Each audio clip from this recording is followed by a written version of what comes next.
Homme attaché à la terre, ayant vécu pendant 20 ans dans les Pyrénées, Georges Roch est devenu, à la suite de coups de foudre liés à des trouvailles personnelles, un passionné des fossiles et de leur histoire. Passion qui l'a mené à faire des fouilles pendant 20 ans dans une gravière alsacienne et à réunir une superbe collection d'os et de dents provenant de la faune préhistorique. Nous touchons là à l'histoire naturelle de notre région qui s'est déroulée il y a entre 10 000 et 700 000 ans.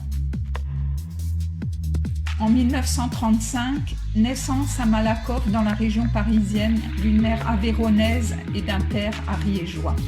Son père est employé à l'octroi, administration qui recueillait l'octroi, taxe indirecte sur certaines denrées, de Paris, où il contrôlait à une barrière d'une des portes de la ville l'arrivée des marchandises. En 1942, les conditions de vie dues à la guerre sont difficiles.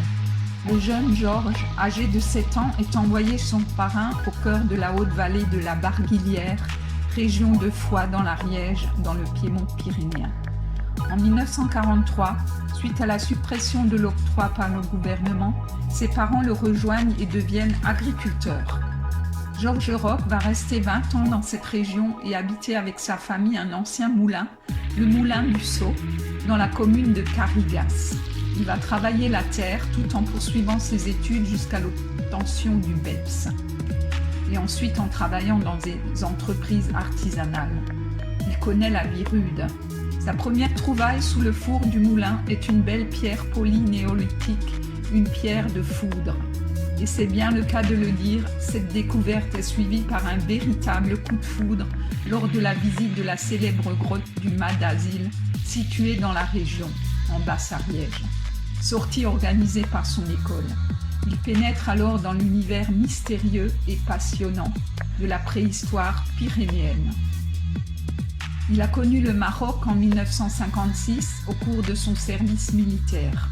En 1962, il répond à l'offre d'un poste d'enseignant en Algérie. C'est là qu'il a son deuxième coup de foudre avec la découverte du site archéologique romain de Timgad. C'est aussi dans ce pays qu'il fait la connaissance de sa future épouse alsacienne, Janine Treize, également institutrice. Il se marie à Strasbourg en 1967. Le couple s'établit à la rentrée scolaire de septembre 1967 à Bischwiller, où il exerce les fonctions d'instituteur dans des écoles du secteur, tout en poursuivant constamment des formations pédagogiques. Il est ensuite orthophoniste et à partir de 1978, rééducateur psychopédagogique. C'est chez lui dans son jardin qu'il a son troisième coup de cœur, en trouvant par hasard, en travaillant la terre, des vestiges de la guerre, des balles, éclats d'obus et du silex pyrogène. En 1979, suite à la lecture du livre La préhistoire en Alsace d'André Thévenin, il visite la collection de Fritz Geissert à Sesenheim et fréquente assidûment diverses gravières, principalement celle de Hannofen. Toujours en activité, non loin de son domicile, de 1979 à 1998.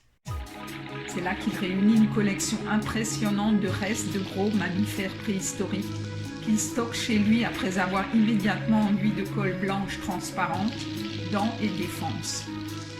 Jusque dans les années 1940-1950, le mode d'exploitation de la gravière se faisait avec des brouettes, puis il a changé.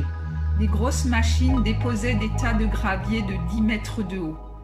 C'est là que notre chercheur fait ses récoltes. Il essaie ensuite de déterminer les eaux, grâce aux livres qu'il a pu se procurer, et les inventorie soigneusement.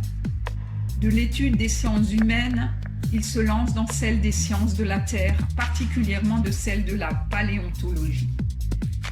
Les premières années, la plupart des ouvriers de la gravière de Hannofen affichent de l'indifférence, puis à compter des années 90, de l'hostilité. Les fossiles étant devenus pour eux des trophées, voire des objets de négoce.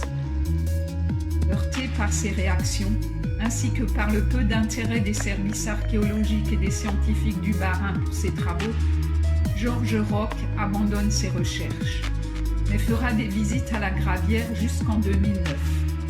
Il comptabilise le poids de la totalité de sa collection à 5 tonnes. Il est adhérent à l'Association de paléontologie de France de 1980 à 2006 et depuis 1985 à l'Association française pour l'étude du Quaternaire. Il assiste à plusieurs congrès qui réunissent de grandes sommités scientifiques, dont Henri de Lumley, qu'il rencontre en 1989 et avec qui il correspondra pendant quelques années. Il va aussi faire la connaissance de Patrick Auguste, archézoologue et paléontologue pour l'Université de Lille, au laboratoire de paléontologie et paléographie du Paléozoïque de l'Université de Lille, située à Villeneuve-d'Ascq. En 1999, la collection est cherchée au domicile de Georges Roch et part pour être étudiée et inventoriée pendant 10 ans par Patrick Auguste et notamment 2 étudiants chargés de recherche à l'Université de Lille. Le 6 février 2010, jour de l'inauguration de l'exposition Le Mammouth et l'escargot sur les traces de Fritz Geissert, naturaliste alsacien, il décide de donner sa collection au musée d'histoire naturelle et d'ethnographie de Colmar. Ce qu'accepte le comité de la société qui fait rapatrier à ses frais le 10 février 2012 la collection depuis le centre départemental d'archéologie du Pas-de-Calais à Arras où elle avait ensuite été entreposée. D'où la belle exposition Autorisation d'Ivoire où le commissaire était Martial Toupin.